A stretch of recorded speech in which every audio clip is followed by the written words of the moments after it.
मित्रांनो, आज मी ट्राय करणार आहे आपल्या फिलहित काकांचा टणटणीत बायसेप आणि ट्रायसेप वर्कआउट. आजचा वर्कआउट एवढा क्वालिटी असणार आहे ना, सांगून सोय नाही. पण त्याआधी क्रिएटिनला घेऊन सर्वांच्या मनात एक कॉमन प्रश्न असतो. क्रिएटिन घेण्याचा टाइम काय? तसं तर क्रिएटिन दिवसातून केव्हाही घेऊ शकतो, but according to the study जर आपण क्रिएटिन पोस्ट वर्कआउट घेतलं तर त्यात थोडं एक्स्ट्रा बेनिफिट होतो. बट त्यासाठी आपल्याला एका ट्रस्टिफाईड सर्टिफाईड क्रिएटिनची गरज असते आणि म्हणून मी विदाउट एनी हेजिटेशन यूज करतो मसल ब्लेज क्रियाम. मसल ब्लेजच्या सेम प्रोडक्टला बाय करण्यासाठी आपल्या बायो मध्ये दिलेल्या लिंकला व्हिजिट करा. चल भाई सुरू करूयात. वर्कआउटची सुरुवात होते अल्टरनेट डंबल कर्ल पासून. सुरुवातीला ऍज अ वॉर्मअप एका नॉर्मल वेटचे 5-5 रेपिटेशन्स मारायचे. त्यानंतर वर्किंग सेटला उडव दानादन. पुढल्या 3 सेटला 10 रेपिटेशन्स काढायचे भाई. वजन तुझं तू सिलेक्ट कर. त्यानंतर काका म्हणतात आता कॉन्सन्ट्रेटेड कर्ल मार. आजकाल कोणी जास्त ही एक्सरसाइज यूज करत नाही, कारण मला पण माहिती आहे भाई जाम कंटाळा येतं. पण ठीक आहे, आज काकांचा दिवस आहे बोलल्यावर काकांचं ऐकावंच लागेल. सुरुवातीला इझी वाटलं बाई हे. शेवटचे 4-5 रिपिटेशन मारताना हातच वर येत नव्हता जायला. त्यानंतर आपली फेवरेट एक्सरसाइज स्पायडर कर्ल. भाई ही एवढी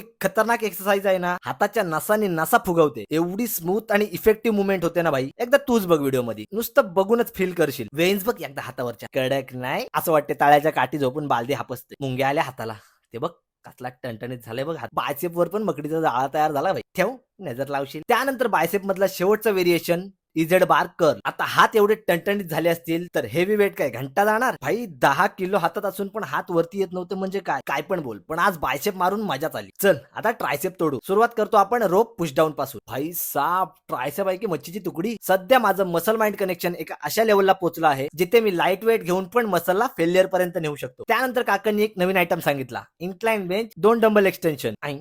अटकला कस काय? चायला मी जास्त खाली आहे, थांब थोडा वर होतो. हा आता कसा परफेक्ट एकदम. आणि खरं सांगायचं झालं तर बार एक्सटेन्शन पेक्षा हे 2 डंबल एक्सटेन्शन जास्त कम्फर्टेबल आहे. आणि मला तर भाई एक्सटेन्शन मुवमेंट आवडतच नाही. खरं तर आवडतं, पण काय करणार भाई, एल्बो लई दुखतं. मग त्यापेक्षा आपलं पुश डाऊन मुवमेंटच बरी, ऍटलीस्ट तेवढा पेन तर नाही होत. त्यानंतर फिलित काका म्हणाले आता 1 आर्म केबल एक्सटेन्शन मार. तू ट्रायसेप बघ भाई, गोड्याची नाळच जशी काय तसं हे मी कधी कधी मारतो, पण लो वेट घेऊ. त्यानंतर लास्ट एक्सरसाइज मशीन डीप. भाई बसायची पद्धत बघ, झुईंग. ट्रायसेप सोड, तो शोल्डर बघ कसला खतरनाक दिसतय. तिच्या आईला दागे दिसतायत का शोल्डरवर. असो आता थोडासा ट्रायसेप पण बघ. बघून झाला असेल तर चल जरा पोझिंग पण बघ. अय्या अय्या आजचा पंप आलाय भाई, बेकार एकदम. एवढा खतरनाक फील होत होता ना आज, मला असं वाटत होतं मसल स्किन फाडून बाहेर येते का काय. बघा तुम्ही पण बघा एकदा आजची व्हिडिओ आणि वर्कआउट दोन्ही आवडला असेल तर वर्कआउट नक्की ट्राय करा. आणि अशाच आणखी मजेदार वर्कआउट रुटीन साठी आपल्या भावाला फॉलो करा. तोपर्यंत आलोच पुढचा वर्कआउट घेऊन.